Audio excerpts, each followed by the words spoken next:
At Donald Trump's address to the joint session of Congress on Tuesday, we saw an incredibly brave display from Democratic Congressman Al Green stepping up in the middle of Donald Trump's speech and calling him out, saying that he has this mandate to attack the most important services in our country. And of course, that is ridiculous. That is a lie, and it's the reason Al Green called him out.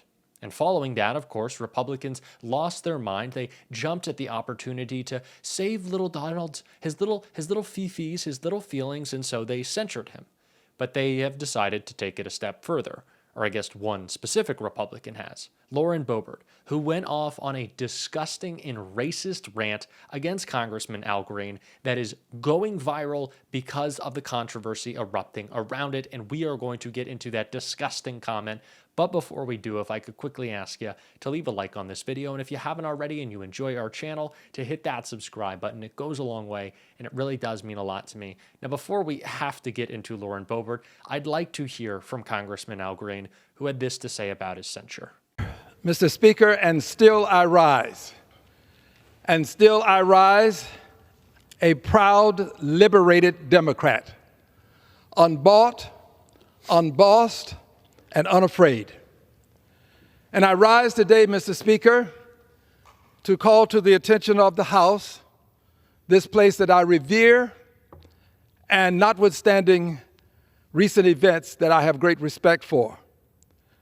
Mr. Speaker, I rise today in response to a censure that took place as it relates to my behavior.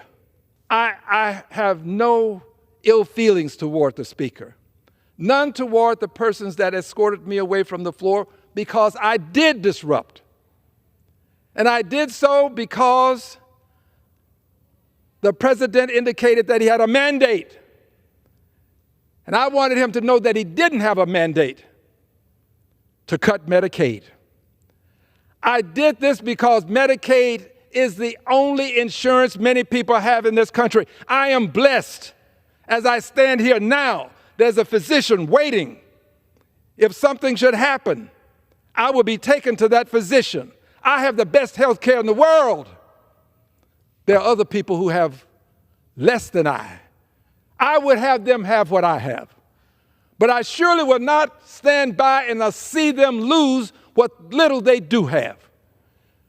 Medicaid is for people who don't have the kind of health care that 435 members of Congress and 100 members of the Senate have. But they do have some health care. It has been approved by legislation that the Energy and Commerce Committee would cut $880 billion from their budget. The overwhelming majority of that budget has to do with health care. I see no way for this cut to take place without cutting into Medicaid. I am going to fight the cutting of Medicaid. I hope that this comment, this message that I'm giving today will deter them and cause them to go a different way. Then they can say, we were never going to do it. Al Green just had this false notion. Well, let me have it. Don't cut Medicaid.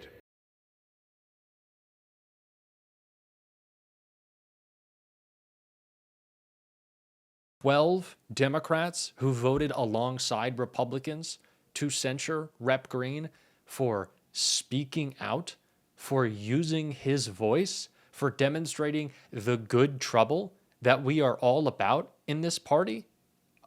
Are we serious?" And then I see Tom Suozzi, who is one of the Democrats who voted to censure Al Green, praise John Lewis. That's just clear hypocrisy. Praising one Democrat who encouraged good trouble while reprimanding one who demonstrates it. That is not what our party should be doing. It just completely lowers the standard for how we fight. And it's embarrassing. But of course, not as embarrassing as what Lauren Boebert had to say right here. Embrace yourself, because it was pretty bad.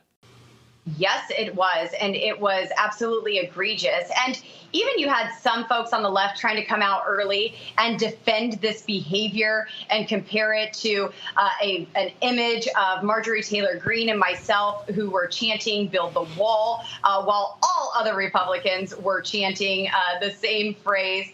And they just got that one image and acted like we completely disrupted the State of the Union. But Al Green was given multiple opportunities to stand down, to sit down, to behave, to show decorum, and he did not. I don't think it's unusual for a line or two to be shouted out. Heck, I was shouting out lines last night, but they were certainly in support of President Trump.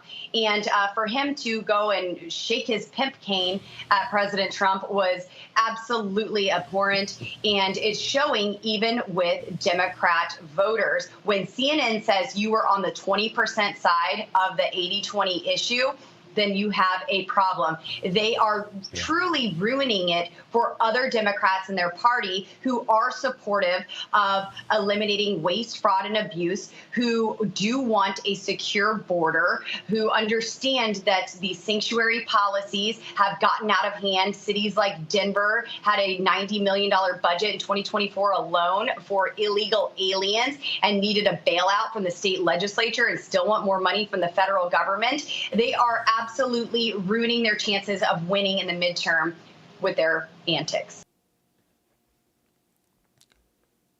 Really? His pimp cane? What a disgusting person Lauren Boebert is.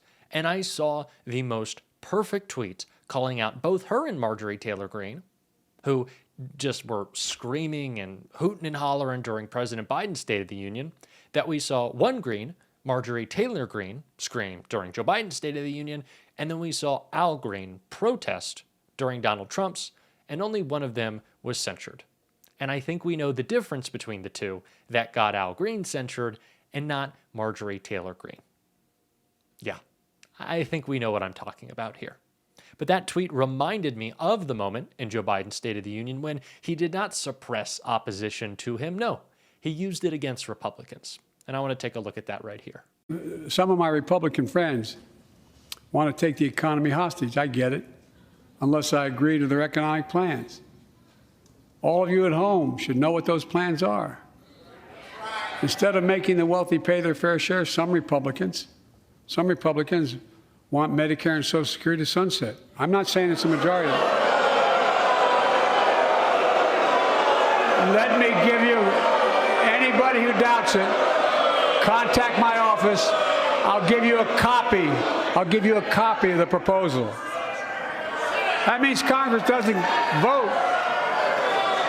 Well, I'm glad to see you. And I tell you, I enjoy conversion.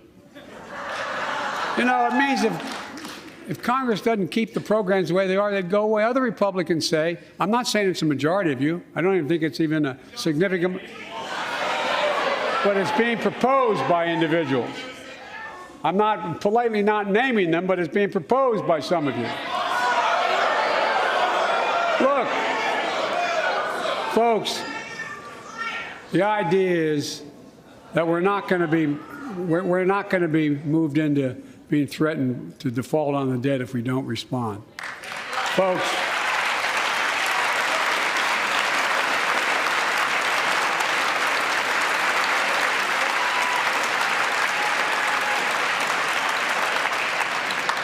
Folks, as we all apparently agree, Social Security and Medicare is off the books now, right? They're not to be sponsored.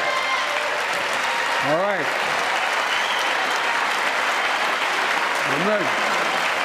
We got unanimity.